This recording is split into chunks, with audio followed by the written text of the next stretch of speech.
당신이 평생 만날 수 있는 사람은 한정되어 있습니다. 그리고 수학자들은 이미 답을 계산해냈습니다. 첫 37%를 관찰만 하고 그 이후 나타나는 첫 번째 최고점을 선택하라. 이것이 100명의 후보 중 최고를 선택할 확률을 최대화하는 유일한 전략입니다. 그리고 이 공식은 당신의 결혼 타이밍에도 정확히 적용됩니다. 2026년 한국의 평균 초혼 연령은 남성 34.2세, 여성 32.1세입니다. 이는 10년 전보다 3년 늦어진 수치입니다. 사람들은 더 나은 선택을 찾겠다고 시간을 씁니다. 하지만 수학은 냉정하게 말합니다. 계속 찾으면 찾을수록 최고를 선택할 확률은 0으로 수렴한다고. 오늘 우리는 감정을 제거하고 순수하게 숫자로만 이야기하겠습니다.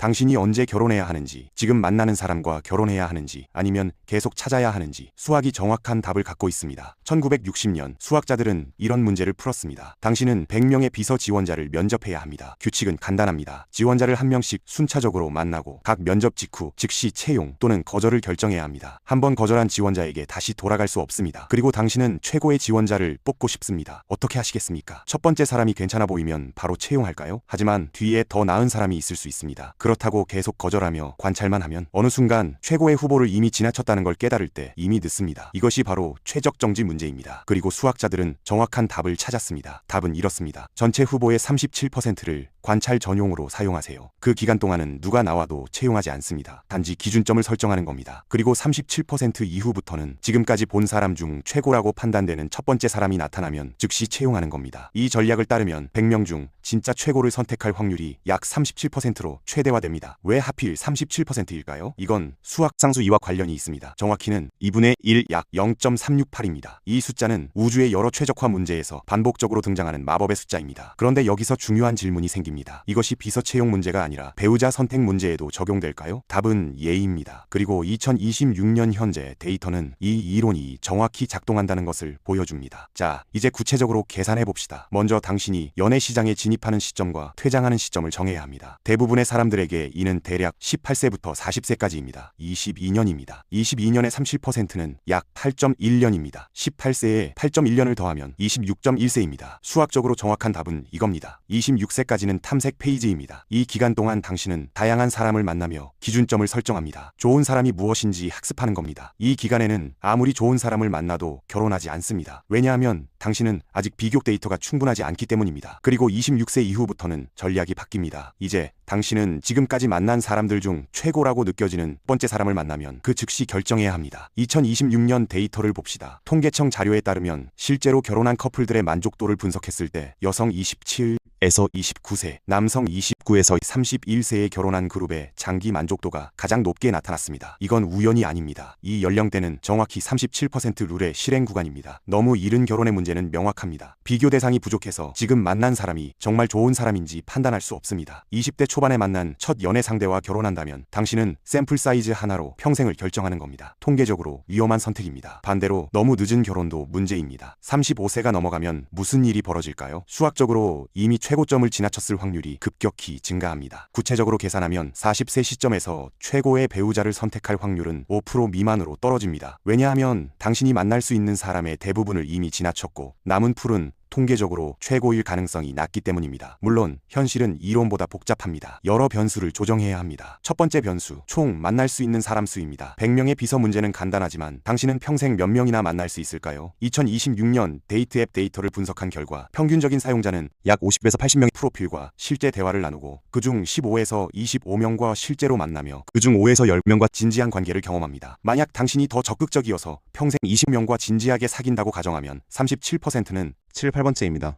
즉 7, 8명과 사귀어본 후 그 다음 나타나는 지금까지 중 최고가 통계적 정답입니다. 두 번째 변수, 시장 진입과 이탈 속도입니다. 이론에서는 모든 후보가 한 번에 존재한다고 가정하지만 현실에서 사람들은 계속 시장에 진입하고 이탈합니다. 여기서 중요한 인사이트가 있습니다. 20대 후반에는 높은 질의 후보들이 많지만 30대 중반으로 갈수록 결혼 시장에 남아있는 사람들의 평균 수준이 변합니다. 이것은 악의적인 말이 아니라 통계적 사실입니다. 매칭이 잘 되는 사람들은 먼저 시장을 떠나고 시간이 지날수록 남은 풀의 구성이 변한다는 겁니다. 게임 이론에서는 이를 역선택이라고 부릅니다. 있습니다. 세 번째 변수, 당신 자신의 시장 가치 변화입니다. 여기서 자주 간과되는 점이 있습니다. 상대방도 당신을 선택해야 한다는 겁니다. 2026년 매칭 앱 데이터를 보면 여성의 매칭 성공률은 20대 후반에 피크를 찍고 남성은 30대 초반에 피크를 찍습니다. 이것은 여러 사회 경제적 요인이 복합적으로 작용한 결과입니다. 즉, 당신이 선택할 수 있는 최적 타이밍과 당신이 선택받을 수 있는 최적 타이밍을 모두 고려해야 합니다. 이 두 곡선이 교차하는 지점이 실전에서의 최적 타이밍입니다. 그리고 데이터가 말하는 그 지점은 여성 28에서 30세,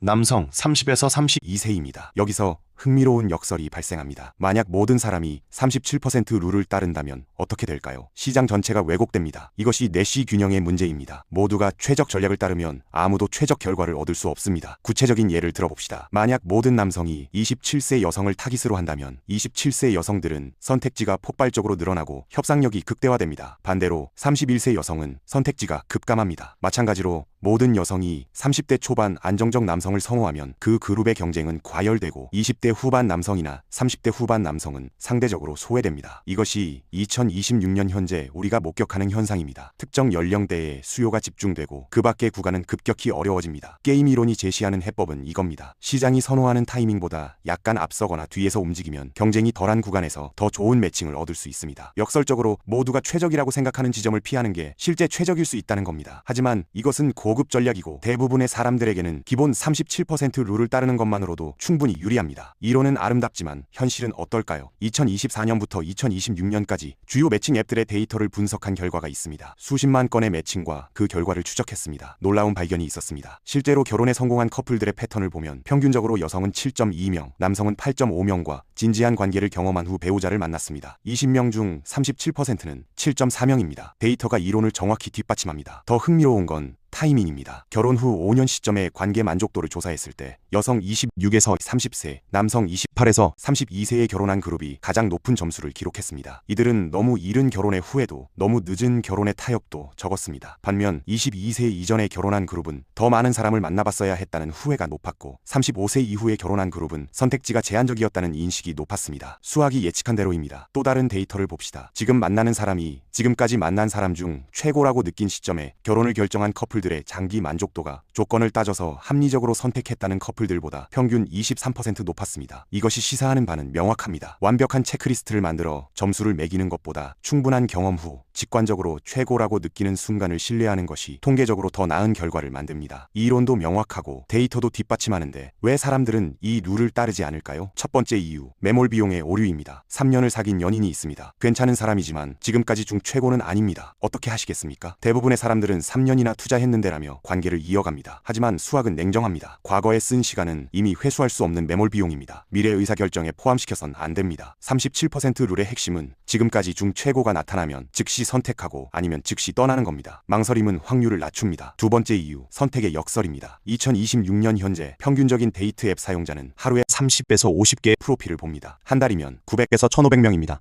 이렇게 많은 선택지를 보면 뇌는 착각합니다. 더 나은 사람이 분명히 있을 거야. 심리학에서는 이를 선택의 역설이라고 부릅니다. 선택지가 많을수록 결정하기 어려워지고 만족도는 오히려 떨어집니다. 37% 룰은 이 역설의 해독제입니다. 일정 시점 이후에는 더 나은 선택을 찾지 말고 충분히 좋은 선택을 확정하라는 겁니다. 세 번째 이유, 완벽주의의 함정입니다. 많은 사람들이 100점을 찾습니다. 하지만 100점은 존재하지 않습니다. 37% 룰이 목표로 하는 것은 진짜 최고를 선택할 확률 37%입니다. 이것은 100%가 아닙니다. 63%의 확률로 당신은 진짜 최고를 놓칩니다. 하지만 이것이 수학적으로 달성 가능한 최고 확률입니다. 완벽을 추구하면 확률은 0%로 수렴합니다. 37%를 받아들이면 그것이 최선입니다. 자, 이제 가장 중요한 질문입니다. 지금 당신은 37% 이전인가요? 이후인가요? 간단한 자가 진단을 해봅시다. 질문 하나, 당신의 나이는 26세 미만이라면 탐색 페이지입니다. 다양한 사람을 만나세요. 하지만 아직 결정하지 마세요. 26에서 32세라면 실행 페이지입니다. 지금까지 만난 사람 중 최고가 나타나면 즉시 결정하세요. 33세 이상이라면 통계적으로 이미 최고점을 지나쳤을 가능성이 높습니다. 전략을 수정해야 합니다. 질문 2. 몇 명과 진지한 관계를 경험했나요? 3명 이하라면 아직 샘플이 부족합니다. 더 경험하세요.